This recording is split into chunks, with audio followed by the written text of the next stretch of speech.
Assalamualaikum dok. Waalaikumsalam. Baik, untuk mempersingkat waktu, kita mulai aja ya dok untuk live pada sore hari ini. Iya, Sebelumnya boleh. terima kasih, baik. Sebelumnya terima kasih pada para viewers maupun audiens pada sore hari ini yang menyaksikan live Instagram kita IUPC Jatim yang bertemakan mengenai Make Lupus Visible. Kemudian saya ucapkan juga terima kasih kepada Dokter Nadina Berlinda Mutamsir, spesialis dokter spesialis penyakit dalam dari Rumah Sakit Persada Hospital Malang. Beliau juga merupakan dokter lulusan Universitas Brawijaya tahun 2020 yang saat ini sedang memiliki kegiatan dalam mengurus pasien-pasien ODAPUS. Jadi, bisa langsung saja dok, mungkin ada yang ingin diperkenalkan.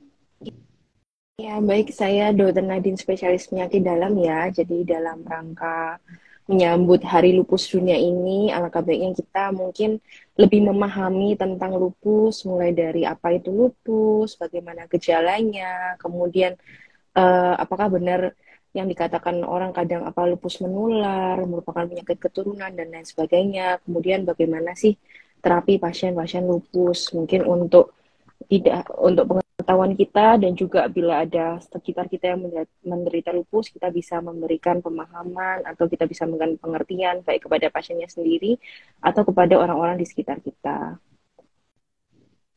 Baik, jadi saya apoteker Vidya juga izin untuk merayakan Hari Lupus Dunia pada tanggal 10 Mei ya dok. Untuk memperdalam pengetahuan kita mengenai lupus nih dok, mungkin bisa nggak sih dijelaskan mengenai apa sih jenis penyakit lupus? Apakah SLE ini atau yang biasa disebut sistemik lupus erythematosus merupakan penyakit autoimun atau menjadi bagian di dalamnya? Mungkin bisa dijelaskan sedikit dok mengenai jenis dan patofisiologisnya. Oke, jadi memang kita sering Ya, mendengar lupus ya, yang paling sering kita dengar ya. Kemudian sudah mungkin banyak dipahami bahwa lupus itu autoimun. Tapi sebenarnya ada iya. beberapa jenis ya, cutaneous lupus, neonatal lupus, drug induced lupus. Kemudian yang paling sering ini sebenarnya systemic lupus erythematosus. Jadi ini yang terakhir ini mungkin yang akan lebih banyak dibahas ya. Jadi kalau yang systemic lupus erythematosus itu berbeda dengan penyakit lain, dia merupakan penyakit autoimun sistemik. Jadi dia sifatnya bisa menyerang seluruh tubuh. Kalau yang cutaneous dia lebih fokus ke kulit. Kalau yang drug induced itu di apa dijatuhkan oleh obat-obatan neonatal pada neonatus atau bayi seperti itu. Jadi beberapa organ juga diserang ya dok oleh penyakit ini ya. Cuman kita fokusnya sekarang untuk membahas lupus secara sistemik ya, menyerang organ sistemik ya dok. Baik, untuk gejalanya sendiri, kemudian cara mendeteksi dini supaya kita semua bisa tahu nih dok, penyakit lupus ini kan penyakit seribu wajah ya, yang bisa yang bisa berbeda-beda di setiap pasien penderitanya. Mungkin bisa dijelaskan untuk mendeteksi secara dini dan gejala-gejalanya apa saja sih dok yang diderita oleh pasien yang menderita lupus ini? Oke, jadi kalau lupus ini sendiri, saya mungkin jelaskan dari patofisiologinya dulu ya. Jadi Baik. biasanya lupus ini penyebabnya memang tidak begitu jelas, ya multifaktorial. Jadi masih banyak kemungkinan bagaimana seseorang itu bisa terkena lupus. Yang jelas pada penderita lupus itu ada faktor genetik di mana penderita itu memiliki kerentanan untuk menjadi suatu kondisi autoimun. Nah, kondisi kerentanan itu didukung oleh faktor lingkungan, mungkin karena infeksi viral, hormonal, kemudian paparan sinar UV dan lain sebagainya, banyak faktor. Nah, ketika kita berbicara dengan deteksi, sebenarnya memang penyakit ini seribu wajah. Jadi kadang pasien datang ke kita itu gejalanya tidak khas. Biasanya utamanya paling sering adalah nyeri sendi. Seperti itu. Jadi awal-awal memang yang paling sering kita temukan di di rawat jalan itu pasien dengan keluhan nyeri sendi karena pasien penderita ini sangat berhubungan dengan hormonal. emang paling banyak alami oleh penderita wanita yang masih berusia muda. Nah, ketika berbicara gejala, nah ini memang harus ada kejelian dari kita sendiri, dari dokter maupun orang-orang yang memang sudah memahami penyakit lupus ya. Karena organ yang terkena ini bisa macam-macam. Tapi kita bisa pertama curiga apabila wanita usia muda dengan keluhan nyeri sendi berulang. Kemudian ada juga yang dengan rambut rontok, kemudian ada sariawan, kemudian uh, muncul ruam dengan paparan ultraviolet, ada juga yang muncul dengan kelainan darah, ada juga yang muncul dengan kelainan gastrointestinal seperti kolitis atau diare berulang, ada juga yang muncul dengan kelainan ginjal, dengan kebocoran ginjal, mungkin datang dengan keluhan kencing saya kok berbusa, seperti itu. Jadi memang mungkin tidak bisa dengan sekali pasien itu datang, kita bisa ngomong, oh ini autoimun nih, memang mungkin perlu beberapa pemeriksaan, beberapa anamnesa yang mendalam, apa saja keluhan-keluhan yang dirasakan oleh kemungkinan penderita lupus tersebut, seperti itu. Nah, setelah kita melakukan wawancara atau anamnesa, barulah tugas kita melakukan pendekatan diagnosis, apakah benar ini memang lupus atau bukan. Karena gejalanya sendiri kadang ada yang demam sumber-sumber, itu juga kita harus pikirkan apakah ini masih mungkin ada infeksi atau memang lupus, seperti itu. Kemudian untuk penegakan diagnosis sendiri, memang kita mungkin memerlukan beberapa pemeriksaan laboratorium ya, misalnya seperti pemeriksaan autoantibody, seperti anates, anti-dsDNA, kemudian lupus antikoagulan, dan lain sebagainya itu. Nah, itu tentunya memang perlu beberapa wawancara, pemeriksaan, dan pemeriksaan tambahan untuk menegakkan kondisi lupus tersebut. Oke. Jadi sangat kompleks sekali ya dok. Belum para dokter menegakkan diagnosis tersebut ya. Kemudian dari pemaparan dokter tadi, banyak sekali kan gejala-gejala yang umum yang kita rasakan yang bisa merujuk kepada penyakit autoimun tersebut. Kemudian apa sih dampak atau resikonya apabila kita telat nih dok, telat datang ke dokter dan telat memeriksakan diri apabila kita menderita gejala-gejala itu tadi. Oke, jadi karena lupus ini secara mekanisme sistem kekebalan tubuh kita yang seharusnya melindungi kita itu terlalu bereaktif, sehingga dia akan dalam arti menyerang sel-sel tubuh kita sendiri. Kalau misalnya sampai terlambat, memang yang ditakutkan adalah terjadi kerusakan organ-organ, mulai dari yang simpel kerusakan sendi. Kemudian yang paling kita hindari ya, jangan sampai terjadi kerusakan ginjal, kemudian komplikasi lain seperti gagal jantung, gagal ginjal, kemudian kadang pasien datang dengan penurunan kesadaran akibat peradangan di otak, vaskulitis, dan lain sebagainya. Jadi, semakin kita mendeteksi kondisi itu lebih awal, semakin resiko-resiko itu bisa kita cegah. Gitu. Jadi kalau misalnya kita punya temen nih dengan keluhan, oh aku kok sering nyeri sendi ya, sudah hampir 1 bulan lebih, pagi kaku-kaku ada sendi, terus kalau kena paparan cahaya muncul ruam-ruam, ada rambut rontok, sariawan berulang, ya itu memang sudah indikasi awal mungkin kita harus mencurigai mungkin ini bukan sekedar penyakit biasa tapi mungkin memang ada kondisi autoimun seperti itu. Apalagi misalnya di keluarganya itu ada riwayat misalnya ini bukan keturunan ya tapi memang faktor genetik. Jadi biasanya kalau penderita lupus itu yang hubungannya dekat, misalnya saudara kembar, itu kadang membawa faktor genetik yang sama, di mana kedua pasien itu memiliki kerentanan untuk terjadinya kondisi autoimun. Jadi misalnya saya punya saudara itu punya autoimun thyroid disease, autoimun tiroid, yang satunya punya kelainan autoimun diabetes mellitus tipe 1, seperti itu. Ya mungkin kita sudah mulai curiga, jangan-jangan ini adalah suatu kondisi autoimun. Seperti itu sih, dan jangan ditunda sih kalau misalnya memang ada curiga, ya sudah kita sarankan untuk melakukan pemeriksaan lebih lanjut. Seperti itu.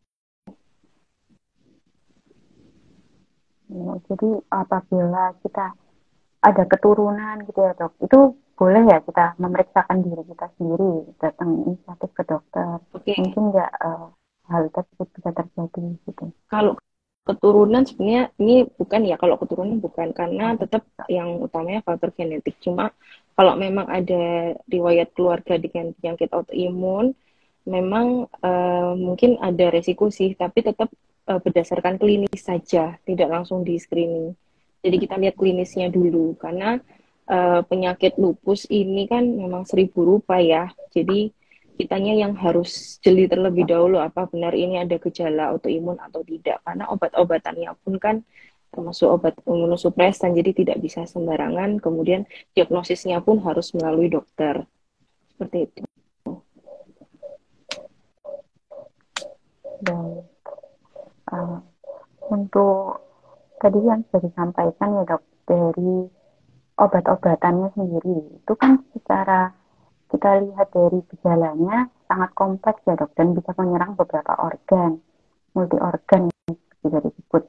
Nah itu untuk pengobatannya sendiri, apa yang harus diminum oleh para pasien ini, dan apabila obat-obatan yang sudah diminum ini ternyata belum berhasil menekan penyakit ini, apakah penyakit lupus ini sendiri bisa terjadi kekambuhan ataukah memang masih bisa disembuhkan? Itu dok, mohon penjelasannya.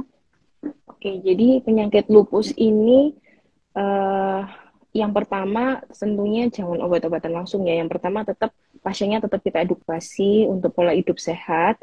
Kemudian tetap aktivitas fisik, meskipun penderita lupus ini sering mengalami nyeri sendi, mudah lelah, tapi tetap kita encourage atau kita ajak untuk beraktivitas supaya tidak semakin terjadi kelemahan, kemudian masa ototnya turun sehingga tetap dilakukan aktivitas fisik juga. Kemudian yang kedua pola hidup sehat, makannya juga diatur. Nggak ada diet khusus sih untuk penderita lupus, tapi paling tidak hindari makanan olahan ya kalau bisa real food ya yang jauh dari makanan proses ya.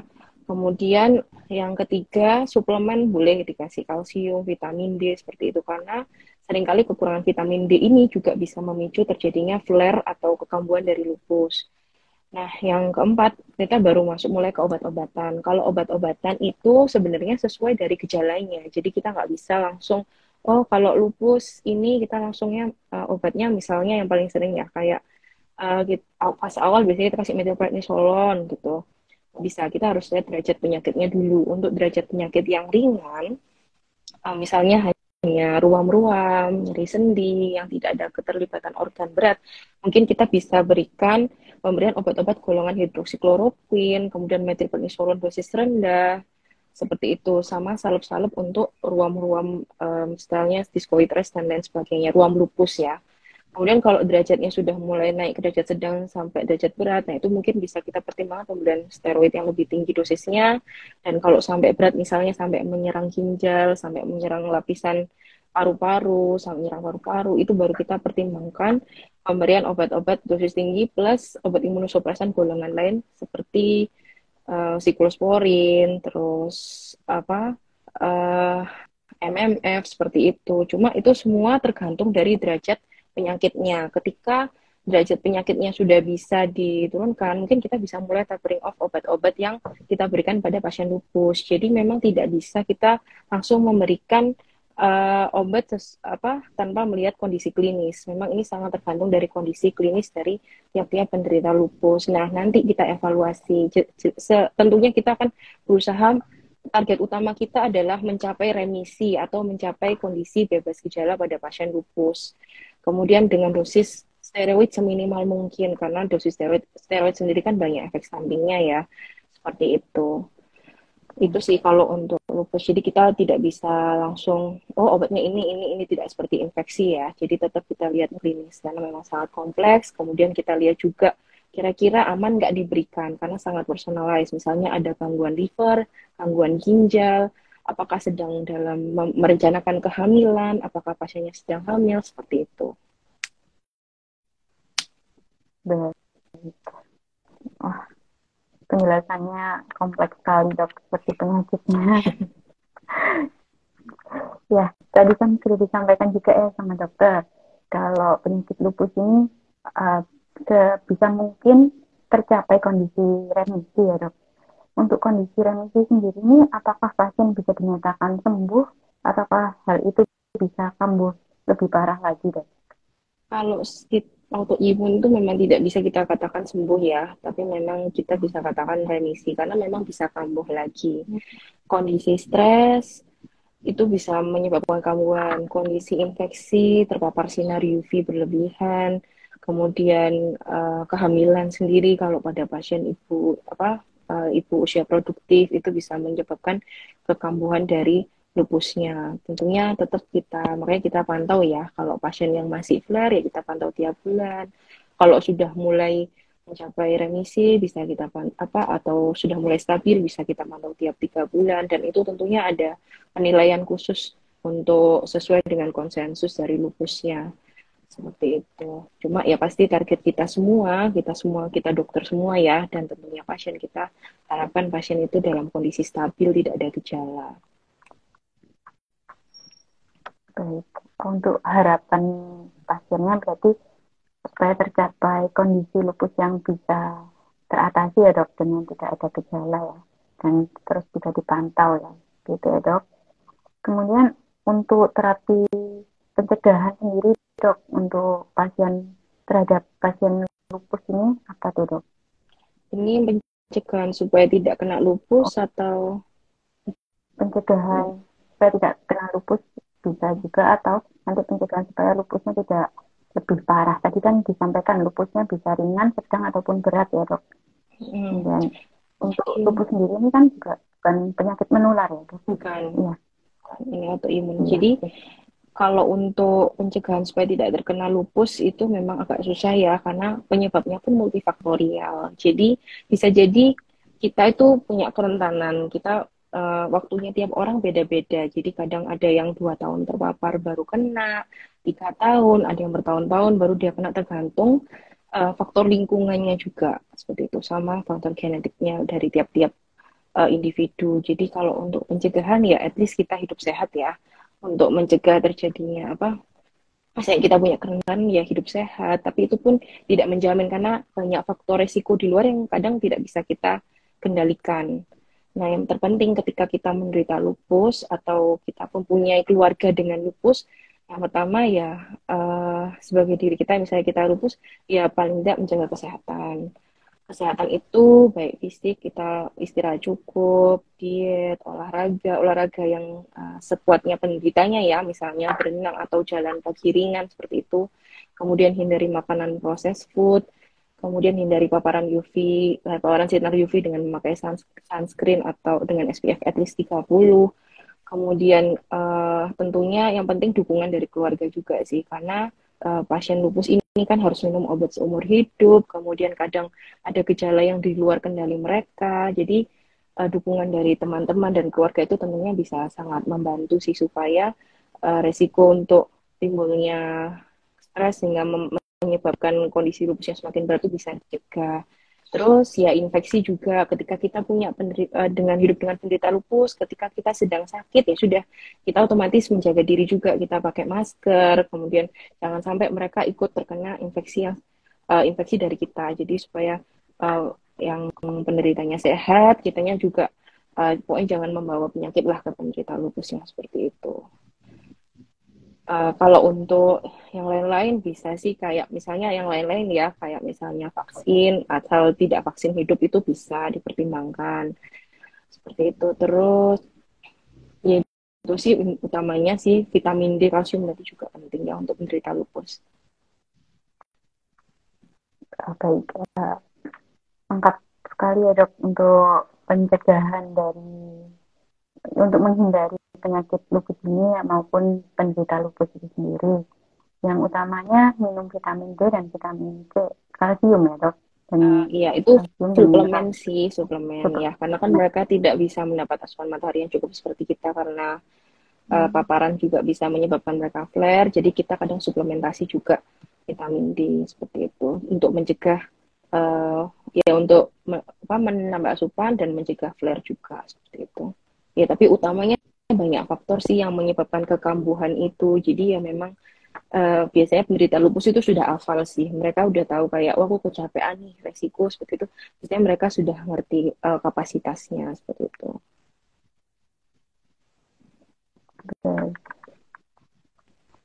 Kalau dari tadi kan dokter sering ngomongin istilah flare ya dok. Mungkin di sini teman-teman ada yang awam nih dok. Istilah Jadi flare itu apa? flare itu maksudnya kambuh sebenarnya. Jadi kan kita biasanya memang ada penilaian derajat penyakit ya, itu seledai kita ngomongnya itu ada scoringnya. Jadi ketika Oh, sudah melebihi scoring tertentu, itu bisa kita sebut pas penderita itu flare atau sedang kambuh seperti itu. Nah, biasanya apa itu yang nanti kita jadi bahan observasi, apakah dosisnya bagaimana, bisa diturunkan atau dinaikkan atau diteruskan atau bagaimana selanjutnya seperti itu. Jadi memang skor itu biasanya kita tetap hitung sih untuk menentukan flare atau tidaknya. oh, baik. Untuk perawatannya sendiri bisa dilakukan di rumah ataukah harus di rumah sakit nih dok? Kalau untuk lupus, tergantung derajat penyakit sekali lagi. Ada pasien yang datang Ya. cuma dengan keluhan nyeri sendi ya sudah bisa rawat jalan. Ada pasien yang datang dengan kondisi tidak sadar karena ada vaskulitis di otak, peradangan di otak, ya akhirnya perlu rawat inap. Seperti itu. Jadi memang sangat tergantung gejala karena memang gejalanya itu bisa sangat beragam. Mulai dari yang sangat ringan sampai yang sangat berat gitu. Seperti itu sih. Jadi ya harapannya sih kalau punya pasien jangan sampai masuk rumah sakit ya. Harapannya mereka bisa terus rawat jalan dalam kondisi sehat, dalam kondisi senang dan bisa beraktivitas layaknya kita yang masih sehat seperti itu. Baik, terima kasih banyak dok untuk pemaparan mengenai uh, peringatan Hari Lupus Sedunia ini. Harapannya agar semua pasien lupus maupun tenaga medis bisa memberikan perawatan yang terbaik ya dok terhadap pasien lupus ini ya. Iya benar. Amin. Kemudian Semoga bisa, semoga seperti itu ya. Semoga screeningnya, saya lihat sih screeningnya semakin bagus ya di apa Paskes tingkat 1. Kemudian mulai banyak yang cukup mengenal dengan kondisi lupus di era sosial media ini. Jadi edukasi cukup banyak bertebaran, termasuk dari tim farmasi ini. Jadi ya ini cukup sangat membantu masyarakat sekitar maupun tenaga medis, baik dokter, farmasi, perawat, bahkan yang masih sekolah mungkin ya, jadi lebih paham terkait dengan kondisi lupus. baik. Jadi bagi sebagian orang lupus ini memang masih awam ya dok. Namun lupus ini juga bukan penyakit baru ya. Jadi banyak juga yang sudah menyerang beberapa pasien di dunia seperti itu. Kemudian lupus ini juga tergolong penyakit yang berbahaya ya dok, apabila deteksinya terlambat ya. Iya, kalau berbahaya sih selama kita bisa mengontrol ya, insya Allah enggak. Tapi memang kalau terlambat bisa menjadi fatal ya. Jadi deteksi sedini mungkin itu sangat membantu pasien seperti itu. Baik, terima kasih banyak Dokter Nadine Yurlinda Mutansir atas sharing hari ini. Kami ucapkan saya perwakilan dari organisasi IUCG Jawa Timur sebagai apoteker Vidya sangat berkesan sekali terhadap pembicaraan pada sore hari ini mengenai lupus ya. Izinkan saya untuk menyampaikan sedikit kesimpulan ya dok mengenai lupus ini. Baik, untuk Hari Lupus Sedunia yang diperingati pada tanggal 10 Mei, kesempatan untuk meningkatkan kesadaran mengenai penyakit lupus serta memberikan dukungan kepada mereka yang menderita penyakit lupus maupun penyakit autoimun kronis yang lain. Harapannya dapat sembuh, namun apabila hal tersebut tidak dapat dicapai, keluarga maupun tenaga medis lain dapat menjaga pasien penderita lupus ini secara secara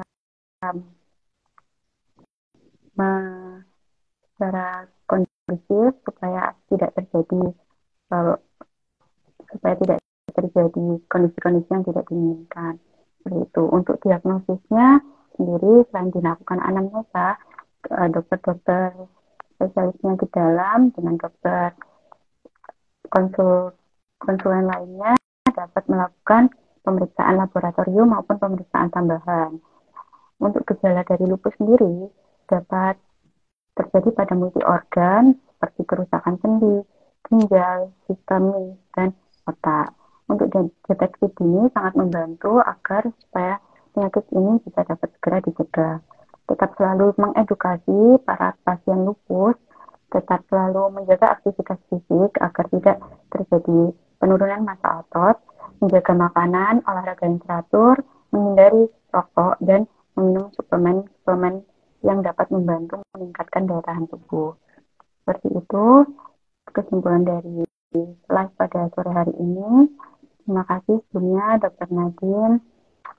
Saya Apoteker Vidya mengucapkan terima kasih sebanyak-banyaknya atas kehadiran dokter dan pemaparan yang telah diberikan. Ya, sama-sama. Semoga bermanfaat. Baik. Untuk selanjutnya nanti bisa kita berikan sedikit kenang-kenangan untuk dokter Nadine ya. Bisa nanti kita lanjutkan di sesi chat dengan organisasi kami. Oke, terima kasih. Selamat sore. Dokter. Assalamualaikum. Waalaikumsalam.